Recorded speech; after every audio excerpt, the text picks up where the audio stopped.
નમસ્કાર ખેડૂત મિત્રો, સ્વાગત છે તમારું ટોપ ગુજરાત સમાચાર ચેનલમાં। ચાલો જોઈએ આજના ખેડૂતો માટેના સૌથી 5 મોટા અને કામના સમાચાર। ખેડૂતો માટે આવ્યા મોટા ખુશખબર। હાલ ખેડૂત મિત્રો, ગુજરાતના ખેડૂતોને પાકના યોગ્ય ભાવ મળે તે માટે રાજ્ય સરકારે મહત્વપૂર્ણ નિર્ણય લીધો છે। ઉનાળુ પાક હેઠળ બાજરી, જુવાર અને મકાઈની ટેકાના ભાવે ખરીદી થશે।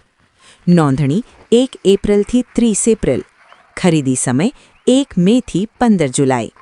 ટેકાના ભાવ: બાજરી 2775 રૂપિયા પ્રતિ ક્વિન્ટલ, જુવાર માલદંડી 3749 રૂપિયા, જુવાર હાઇબ્રિડ 3699 રૂપિયા, મકાઈ 2400 રૂપિયા। ત્યાર પછીના તાજા સમાચાર જોઈએ તો આઈ ખેડૂત પોર્ટલ ખુલ્લું મૂકવામાં આવશે। હાલ ખેડૂત મિત્રો, ખેડૂતો અને પશુપાલકો માટે સારા સમાચાર। વર્ષ 2026 અને 27 માટે વિવિધ યોજનાઓનો લાભ લેવા માટે આઈ ખેડૂત પોર્ટલ ખુલશે।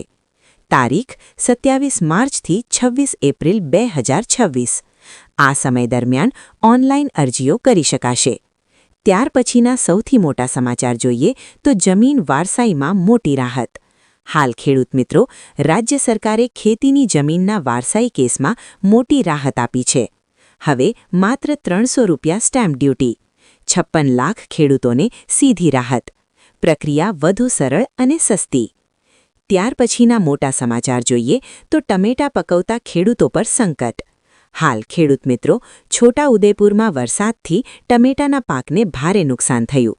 ખેડૂતોને માત્ર 6 રૂપિયા પ્રતિ કિલો ભાવે વેચવું પડી રહ્યું છે।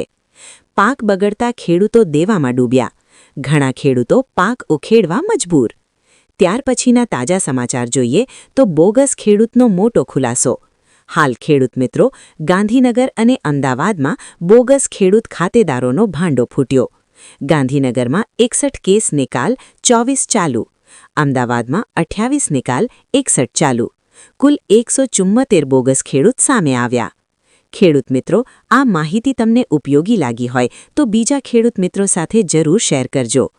આવા જ તાજા ખેડૂત સમાચાર માટે અમારું ચેનલ સબસ્ક્રાઇબ કરવાનું ભૂલશો નહીં।